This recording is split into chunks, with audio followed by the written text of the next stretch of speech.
एक व्यक्ति को अपनी प्रतिध्वनि सुनने के लिए परावर्तक तल से कितनी दूर खड़ा रहना चाहिए? देखिए, इसका आंसर अमूमन आपको 17 मीटर देखने को मिल जाएगा। यदि ये फीट में दिया हुआ रहे तो आप 56 फीट लगा सकते हैं, और एक्चुअल आंसर यदि आप चाहते हैं तो वो होता है आपका 16 मीटर और 0.97 मीटर, यानी 16.97 मीटर उसका एक्चुअल आंसर होता है। तो 17 मीटर लिख दिया जाता है, या फिर यदि फीट में बात किया जाए तो 56 फीट इसका आंसर होता है। अगला क्वेश्चन हमारा कि रेटिना पर बना प्रतिबिंब कैसा होता है? देखिए, रेटिना पर बना जो प्रतिबिंब होता है हमारा, वो वस्तु से छोटा होता है और उल्टा होता है। तो इससे आपको समझ में आ रहा होगा कि आपकी आंखों में जो किसी सामने वाले का पिक्चर दिखाई देता है वो उसके अपेक्षा छोटा दिखाई देता है, और उसका सिर नीचे और पैर ऊपर दिखाई देता है। लेकिन ये आप कैसे डिसाइड कर लेते हैं कि वो आदमी इतना लंबा चौड़ा मोटा ऐसा है? ये कैसे डिसाइड करते हैं? तो वो क्या होता है कि यहाँ से नर्व्स निकल के आपके रेटिना के पास से और जाती है आपके मस्तिष्क में। वहाँ जाके पूरा एनालाइज होता है कि नहीं, सामने वाला जो बंदा है वो इतना लंबा है, इतना चौड़ा है, मतलब 3D वहाँ पे दिखाया जाता है उसको। जबकि आपकी आंखों का जो लेंस होता है वो उत्तल लेंस होता है, और उत्तल लेंस का काम ही है कि किसी भी वस्तु का फिगर जो बनेगा वो उससे छोटा बनेगा और उल्टा बनेगा। तो चलिए हम लोग देखने वाले हैं क्या आज रेलवे सामान्य विज्ञान जो है स्पीडी का, इसके कंप्लीट कोर्स को हम लोग देखने वाले हैं, विज्ञान के पूरे सेशन को। इसमें हम लोग आज 79 से लेके 84 तक का जो मॉडल सेट है उसके प्रश्नों को कर रहे हैं, और इसमें हम लोग चल रहे हैं मॉडल सेट नंबर 79 की तरफ। उम्मीद है कि आप लोग अपना अपना बुक अपने सामने रखे होंगे और एक एक करके सारे प्रश्नों को देख रहे होंगे। यदि आपको ये चैनल पसंद आ रहा है, ये वीडियोस पसंद आ रही हैं, तो चैनल को सब्सक्राइब कर ले, वीडियोस को लाइक कर दे, अपने दोस्तों तक शेयर कर दें। चलिए हम लोग देखते हैं अगले क्वेश्चन को। कैमरे में किस प्रकार का लेंस का इस्तेमाल किया जाता है? देखिए, कई बार बुक में लिखा रहता है कि आपकी आंखें जो होती हैं वो कैमरे के समान होती हैं। तो अभी मैंने बताया कि आंखों में उत्तल लेंस होता है, इसलिए कैमरे में भी उत्तल लेंस होता है। प्रकाश का रंग किसके द्वारा निश्चित किया जाता है? तो प्रकाश का रंग जो है वो उनके तरंग दैर्घ्य से निश्चित किया जाता है। तरंग दैर्घ्य जितना ज्यादा, मतलब तरंग दैर्घ्य जितना ज्यादा, कलर जो होगा उतना ही कम प्रकीर्णित होगा। जैसे लाल रंग जो होता है उसका तरंग दैर्घ्य 7000 एंगस्ट्रॉम होता है, और सबसे कम होता है बैगनी रंग का 4000 एंगस्ट्रॉम। तो जितना ज्यादा उसका तरंग दैर्घ्य बढ़ेगा उतना ज्यादा उसका कम प्रकीर्णन होगा, ठीक है, उतना कम उसका प्रकीर्णन, मतलब वो ज्यादा दूर तक ट्रेवल कर पाएगा। इसलिए लाल रंग जो होता है उसको खतरे के निशान के रूप में यूज करते हैं, क्योंकि उसका तरंग दैर्घ्य सबसे ज्यादा है तो ज्यादा दूर तक वो ट्रेवल कर पाता है, प्रकीर्णन उसका कम होता है। श्वेत प्रकाश जब प्रिज्म से होकर गुजरता है तो सबसे कम विचलन किस रंग का होता है? सबसे कम विचलन होता है लाल रंग का, और सबसे अधिक विचलन जो होता है वो बैगनी रंग का होता है, क्योंकि उसका तरंग दैर्घ्य सबसे अधिक है। एक उत्तल लेंस को जब पानी में डुबाया जाता है तो उसकी क्षमता पर क्या प्रभाव पड़ता है? तो उत्तल लेंस को जब पानी में डुबा दीजिएगा तो उसकी क्षमता घट जाती है। क्या होता है? क्षमता उसकी घट जाती है। अब क्वेश्चन एक बहुत ही इंपॉर्टेंट आता है, ये एकदम सुपर इंपॉर्टेंट क्वेश्चन है, इसको याद रखिएगा। जल के अंदर वायु का बुलबुला कैसा व्यवहार करता है? ध्यान रखिएगा कि ये अवतल लेंस की तरह व्यवहार करता है, लेकिन दिखता आपको है उत्तल लेंस की तरह। ये पानी का जो बुलबुला होगा ये ऐसा उठा हुआ दिखाई देगा, तो ऐसा उत्तल लेंस होता है उठा हुआ, तो रहेगा ये उत्तल लेंस की तरह, लेकिन व्यवहार कैसा करेगा? अवतल लेंस की तरह। अवतल लेंस को ही हम लोग अपसारी लेंस भी कहते हैं, या फिर इसको कॉनकेव लेंस भी कहेंगे इंग्लिश में। बढ़ते हैं हम लोग अगले क्वेश्चन की ओर। जब कोई वस्तु को समांतर समतल दर्पणों के बीच रखा जाता है तो बने हुए प्रतिबिंबों की संख्या कितनी होती है? देखिए, समतल दर्पण को समांतर क्रम, मतलब सामने आमने सामने रखा गया है, तो इसमें अनंत प्रतिबिंब बनेंगे, मतलब उस प्रतिबिंब की गिनती नहीं होगी जितने उसमें प्रतिबिंब बन जाएंगे। किसी व्यक्ति को अपने संपूर्ण प्रतिबिंब को मतलब अपना पूरा फिगर देखने के लिए दर्पण कितना लंबा होना चाहिए? तो आपके ऊंचाई का आधा होना चाहिए, जिससे मैं आप अपना पूरा पिक्चर देख पाएंगे। कार चलाते समय अपने पीछे के दृश्य को देखने के लिए, कार या फिर बाइक चला रहे हैं और पीछे से कौन आ रहा है इस चीज को देखने के लिए हमारा जो साइड मिरर होता है उसमें उत्तल दर्पण का उपयोग किया जाता है। हीरा चमकदार किस कारण से दिखाई देता है? क्योंकि उसमें पूर्ण आंतरिक परावर्तन होता है, इस कारण हीरा जो है वो चमकदार दिखाई देता है, और इसमें क्रांतिक कोण बनता है 24 डिग्री का। कार्बोरेटर का उपयोग क्या होता है? तो पेट्रोल के साथ हवा का मिश्रण करने के लिए कार्बोरेटर का यूज करते हैं, केवल पेट्रोल इंजन में आपको देखने के लिए मिलेगा। मैनोमीटर द्वारा किसकी माप की जाती है? तो गैसों का जो दाब होता है वो मैनोमीटर से हम लोग मापते हैं। नाभिकीय रिएक्टर के खोजकर्ता कौन थे? Enrico Fermi. इन्होंने नाभिकीय रिएक्टर की सर्वप्रथम खोज की थी। नोबेल पुरस्कार अल्फ्रेड नोबेल के नाम पर शुरू हुआ, जिन्होंने किस चीज की खोज की थी?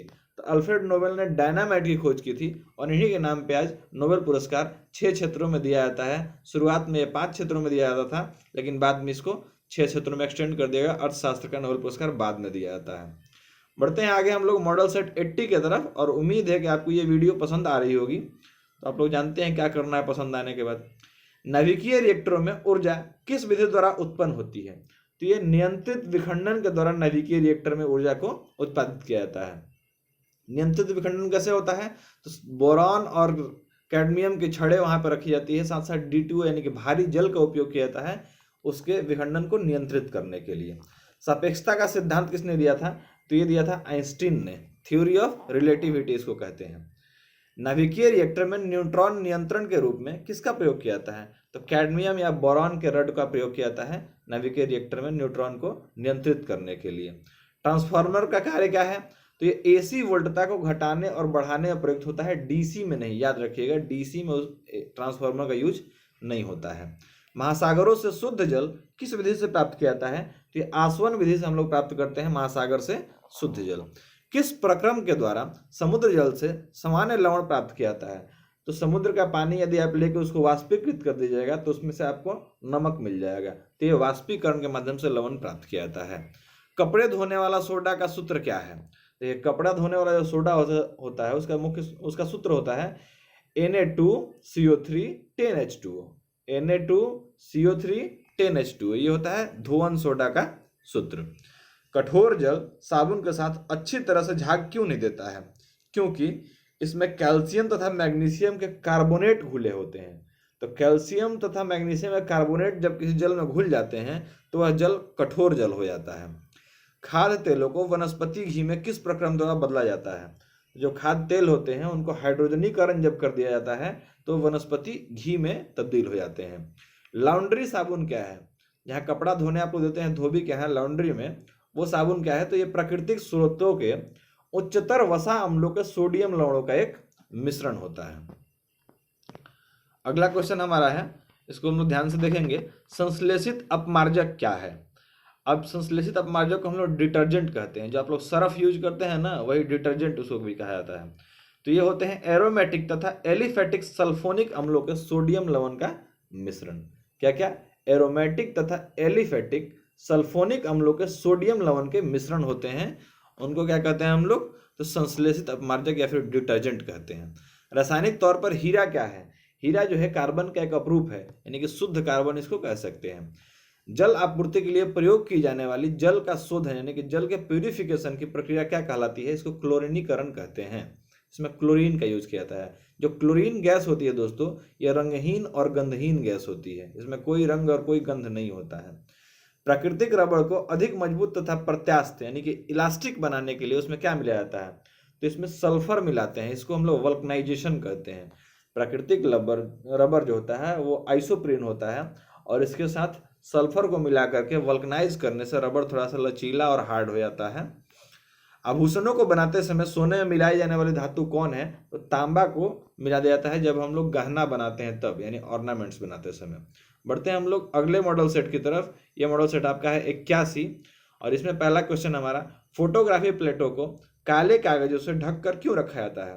क्योंकि प्लेट पर लगा जो सिल्वर ब्रोमाइड है वो प्रकाश के प्रति अति संवेदनशील होता है, इसलिए काला कागज उसे प्रकाश के संपर्क में नहीं आने देता, इसलिए फोटोग्राफी प्लेट को काले कागजों से ढक कर रखा जाता है। कई बार आप लोग देखे होंगे घर में जो पुराना कैमरा था, रील जिसमें लगता था, उसको अंधेरे में रील को लगाया और निकाला जाता था। क्यों?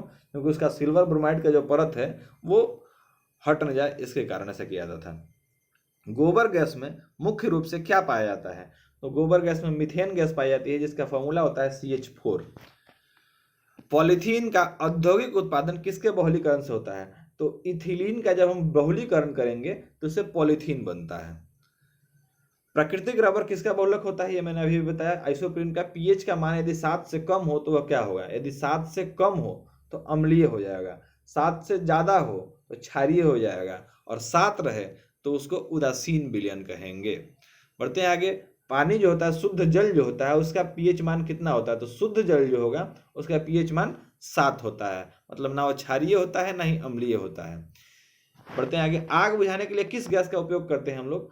तो कार्बन डाइऑक्साइड का उपयोग करते हैं आग बुझाने के लिए। और आग जलाने में सबसे मददगार होता है ऑक्सीजन। ऑक्सीजन नहीं रहेगा तो आग लगेगा ही नहीं। प्रोड्यूसर गैस का रासायनिक नाम क्या है? कई बार पूछा जाता है, प्रोड्यूसर गैस, भाप गैस इत्यादि। तो प्रोड्यूसर गैस का फॉर्मूला होता है, आपका रासायनिक रूप होता है जो, वो CO+N2 होता है। CO+N2, ये उसको कहते हैं प्रोड्यूसर गैस। सागर जल में सर्वाधिक मात्रा में पाया जाने वाला पदार्थ क्या है?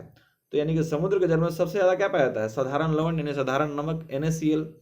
किसी तत्व का परमाणु संख्या किसके बराबर होता है? तो प्रोटॉन या इलेक्ट्रॉन के बराबर किसी तत्व का परमाणु संख्या होता है।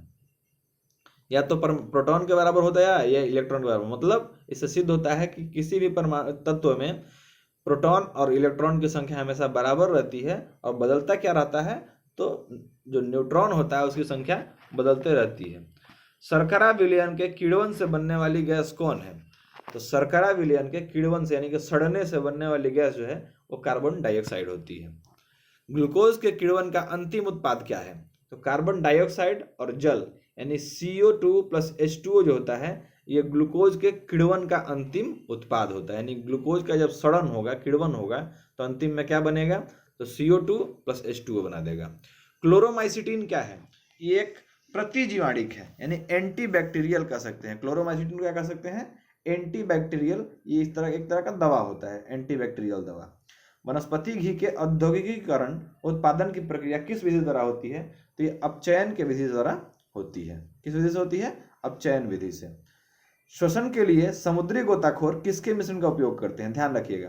तो श्वसन के लिए समुद्री गोताखोर जो होते हैं वो ऑक्सीजन प्लस हीलियम का उपयोग करते हैं। तो ये हीलियम का उपयोग कब किया जाता है? समुद्री गोताखोर का नाम यहाँ क्यों लिया जा रहा है, नदी के गोताखोर का क्यों नहीं लिया जा रहा है? क्योंकि नदी के जो गोताखोर होते हैं तो उनको ज़्यादा गहराई में नहीं जाना होता है, लेकिन जब आप 300 फीट से ज़्यादा गहराई में जाइएगा तो आपको ऑक्सीजन के साथ हीलियम गैस मिला के लेना पड़ेगा। लेकिन यदि 300 फीट से कम गहराई पर जाते हैं तो आपके जो सिलेंडर है उसमें ऑक्सीजन के साथ नाइट्रोजन मिला कर भरा जाता है।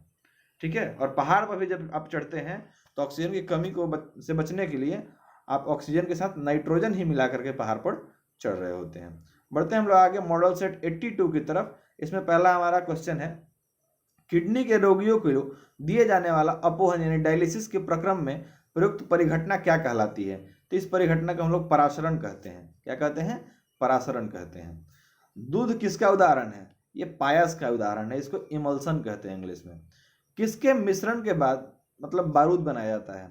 तो बारूद में होता है सल्फर, चारकोल, पोटेशियम नाइट्रेट, इन सबको मिला करके बारूद बनाया जाता है। खाद्य परिरक्षक यानी कि फूड प्रिजर्वेटिव के रूप में किसका उपयोग करते हैं?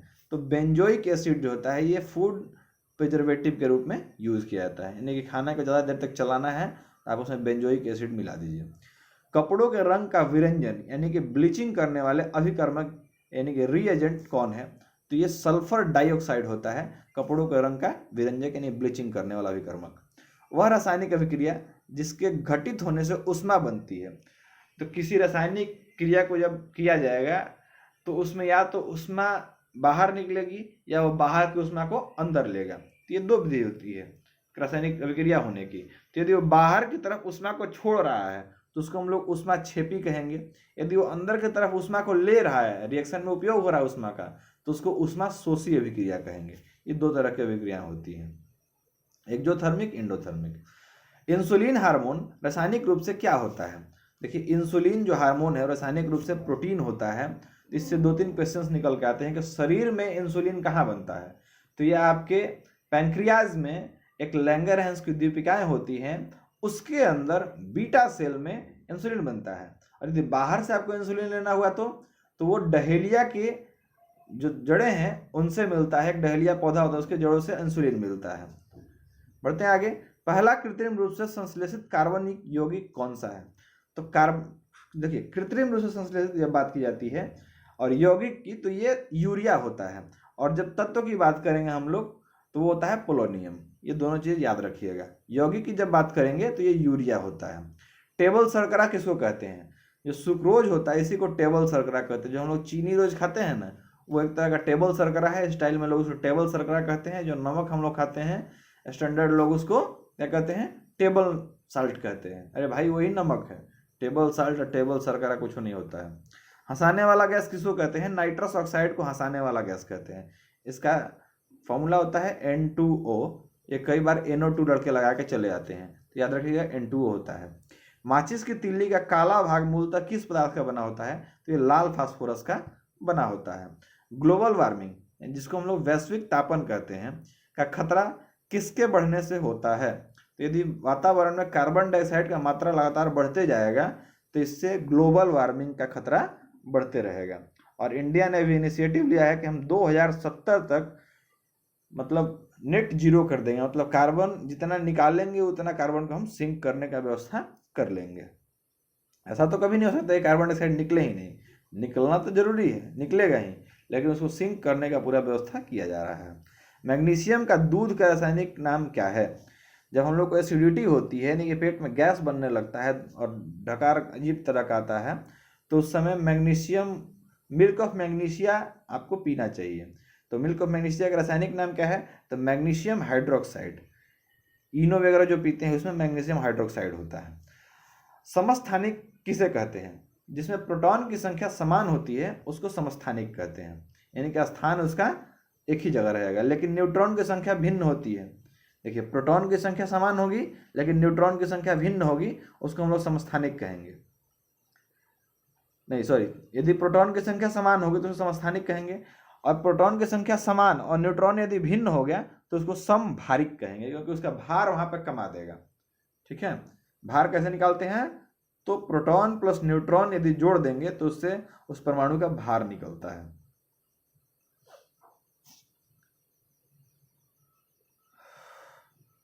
चलिए हम लोग बढ़ते हैं अगले क्वेश्चन की तरफ। अगला क्वेश्चन हमारा है मॉडल सेट नंबर 83 का, ऊर्ध्वपातन क्या है? तो कई बार ऐसा होता है कि कुछ ऐसे ठोस हैं जिनको गर्म करने पे वे लिक्विड फॉर्म में चेंज नहीं होते हैं, वे डायरेक्ट गैस बन जाते हैं।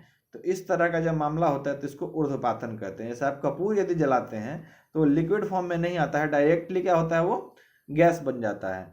तो इस तरह की प्रक्रिया को क्या कहते हैं? ऊर्ध्वपातन कहते हैं। ऊर्ध्वपातन विधि द्वारा तैयार यौगिक कौन कौन है?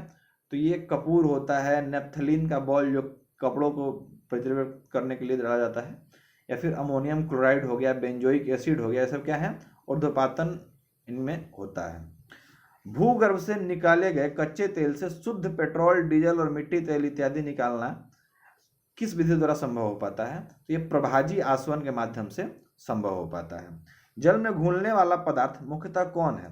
तो नमक, चीनी, फिटकरी, नीला थोथा, एल्कोहल, ये सब क्या है? जल में घुलने वाले पदार्थ हैं। एल्कोहल में घुलने वाला पदार्थ मुख्यतः कौन कौन है? तो वर्निश, कपूर, चमड़ा, लाख, आयोडीन, ये सब क्या है? ये सब एल्कोहल में घुल सकते हैं।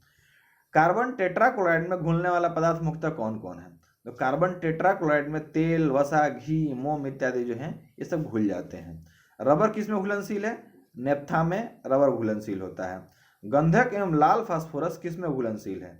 तो गंधक एवं लाल फास्फोरस जो है वो कार्बन डाइसल्फाइड में घुलनशील होता है। अमोनिया गैस बनाने में हैबर विधि जो लगाई जाती है उसमें उत्प्रेरक यानी कि उस क्रिया को जल्दी निपटाने वाले चूर्ण के रूप में किसका उपयोग करते हैं? तो लोहे का चूर्ण हम लोग उपयोग करते हैं हैबर विधि से अमोनिया बनाने में। अब आगे आता है कि सल्फ्यूरिक अम्ल बनाने की संपर्क विधि में किस उत्प्रेरक का उपयोग करते हैं? तो इसमें प्लेटिनम चूर्ण का उपयोग करते हैं। कब? जब सल्फ्यूरिक अम्ल बनाते हैं हम लोग संपर्क विधि से। अगला हमारा है कि सल्फ्यूरिक अम्ल बनाने की जो शीश कक्ष विधि होती है उसमें किस उत्प्रेरक का उपयोग करते हैं? तो इसमें नाइट्रोजन के ऑक्साइड का उपयोग करते हैं। किसका उपयोग करते हैं? नाइट्रोजन के ऑक्साइड का हम लोग उपयोग करते हैं। ग्लूकोज से इथाइल अल्कोहल बनाने में किस उत्प्रेरक का उपयोग करते हैं? इसमें जाइमेज का उपयोग करते हैं, जाइमेज एंजाइम का। ये क्वेश्चन बीपीएससी 66 में पूछा गया था। ग्लूकोज से इथाइल अल्कोहल बनाने में किसका उपयोग करते हैं? जाइमेज एंजाइम का। क्लोरीन गैस बनाने की डिकन विधि में किस उत्प्रेरक का प्रयोग किया जाता है? तो इसमें क्यूपरिक क्लोराइड का यूज किया जाता है। किसमें? क्लोरीन गैस बनाने की जो डिकन विधि होती है इसमें क्यूपरिक क्लोराइड का यूज किया जाता है। द्रव अवस्था में पाया जाने वाला अधातु कौन है? तो अधातु की जब बात करेंगे तो ब्रोमीन होता है, और धातु की जब हम लोग बात करते हैं तो उसके जगह पाया जाता है कौन सा? पारा। बढ़ते हैं आगे। मानव लार में स्टार्च को ग्लूकोज में परिवर्तित करने में किस उत्प्रेरक का प्रयोग किया जाता है? तो इसमें फाइलेम एंजाइम का हम लोग उपयोग करते हैं। किसमें? मानव लार में स्टार्च को ग्लूकोज में परिवर्तित करने के लिए फाइलेम एंजाइम को उत्प्रेरक के रूप में उपयोग करते हैं। द्रव अवस्था में पाया जाने वाला धातु कौन है? तो पारा जो है वो द्रव अवस्था में पाया जाने वाला धातु है, ब्रोमीन जो है वो द्रव अवस्था में पाया जाने वाला अधातु है। विद्युत का सबसे अच्छा सुचालक चांदी होता है, लेकिन ये काफ़ी कॉस्टली होता है, इसलिए हम लोग इसको वायरिंग में यूज नहीं करते हैं। इससे कम कॉस्टली यानी कि तांबा जो होता है उसका हम लोग उपयोग करते हैं। कांसा किन किन धातुओं को लेकर बनता है? तो कांसा बनाने में हम लोग तांबा प्लस टीन का उपयोग कर देते हैं। जर्मन सिल्वर में क्या क्या होता है? तो तांबा, जस्ता और निकल होता है जर्मन सिल्वर में। पीतल में क्या क्या होता है? तो तांबा और जस्ता जो होता है उसका हम लोग उपयोग करते हैं पीतल को बनाने में। ये सब मिक्स जो एलोय हैं। लोहा का अयस्क मुख्य रूप से कौन कौन है? तो हेमेटाइट, मैग्नेटाइट, आयरन पायराइट, इन सारे अयस्कों से लोहा हम लोग निष्कर्षित कर सकते हैं। सबसे ज़्यादा कार्बन की मात्रा किस लोहा में पाई जाती है? तो ढलवा लोहा जो होता है यानी कास्ट आयरन जो होता है उसमें सबसे ज़्यादा कार्बन होता है। और सबसे कम कार्बन किस में होता है? तो रॉट आयरन जो होता है उसमें सबसे कम लोहा होता है, यानी कि पिटवा लोहा में सबसे कम आयरन होता है। बोरेक्स का रासायनिक फार्मूला क्या होता है? Na2B4O7 × 10H2O। Na2B4O7 × 10H2O ये हमारे बोरेक्स जो होता है उसका रासायनिक सूत्र है। जिप्सम का रासायनिक सूत्र CaSO4 × 2H2O। याद रखिएगा, बहुत इंपॉर्टेंट है, कई बार पूछा जाता है। जिप्सम का रासायनिक सूत्र CaSO4 × 2H2O। शुष्क बर्फ कैसे बनता है? तो कार्बन डाइऑक्साइड वायुमंडलीय दाब पर -78 डिग्री सेल्सियस ताप पर ठोस अवस्था में परिवर्तित हो जाता है, जिसे हम लोग शुष्क बर्फ कहते हैं, यानी कि सूखा बर्फ कहते हैं। कोल गैस क्या है? इसमें क्या क्या होता है? देखिए, कोल गैस में 54% हाइड्रोजन होता है, 35% मीथेन होता है, 11% carbon monoxide, 5% hydrocarbon, 3% carbon dioxide इत्यादि गैसों का मिश्रण होता है कोल गैस। बढ़ते हैं आगे। वाटर गैस क्या है? कार्बन मोनोऑक्साइड और हाइड्रोजन का मिश्रण होता है वाटर गैस। याद रखिएगा, एक उधर मैंने प्रोड्यूसर गैस बताया था, इधर वाटर गैस आ गया। वाटर गैस में क्या होता है? कार्बन मोनोऑक्साइड तो होगा ही, और इसमें H2 जब मिला देंगे तो ये वाटर गैस हो जाएगा। यदि N2 मिला देते हैं तो ये प्रोड्यूसर गैस हो जाता है। ऑक्सीजन का आविष्कारक कौन थे? प्रिस्ले और सीले ने मिलकर के ऑक्सीजन का आविष्कार किया था। तो उम्मीद है कि आपको ये वीडियो काफ़ी पसंद आई होगी और आपको सीखने के लिए बहुत कुछ मिला होगा। तो इस चैनल को सब्सक्राइब कर दीजिएगा, यदि नए होंगे तो बेल आइकन को प्रेस कर दीजिएगा, और साथ साथ वीडियो को लाइक, शेयर, सब्सक्राइब सब कर दो यार। धन्यवाद। मिलते हैं अगली वीडियो में। जय हिंद।